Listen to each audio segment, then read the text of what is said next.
nangyari sa inyo? Paano kayo nahulog dito? Daddy, kasi si DJ, tinakot kami.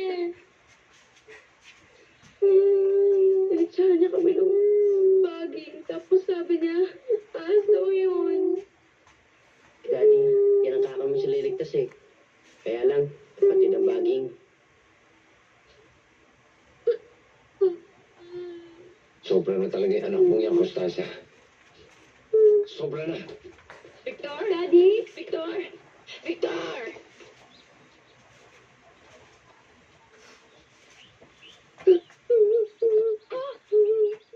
Alam mo bang maaari silang namatay dahil sa ginawa mo?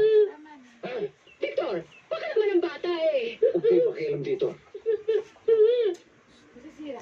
Hindi ko alam po sila gustong mamatay. Pinibiro ko lang po sila. Biro?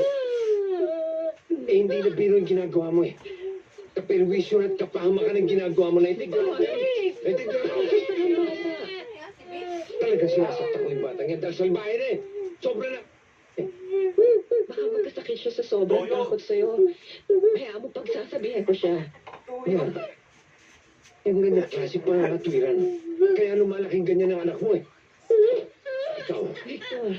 hindi ka kaya suwituhin ng mga magulang mo. Ako, kaya ko ha. Tama na yan! Tigilan mo yan! Tigilan mo yan! Huwag mo siya saktan! Gusto ako taktan mo! Huwag mo siyang sasaktan. Ano ba kasing klaseng pagpapalaki ginawa niyo ni Carlo de sa anak niyo yan? Ang lumalaki salbahe. Huwag mong idamay si Carlo. Nananahimik na siya. Bata pa si CJ.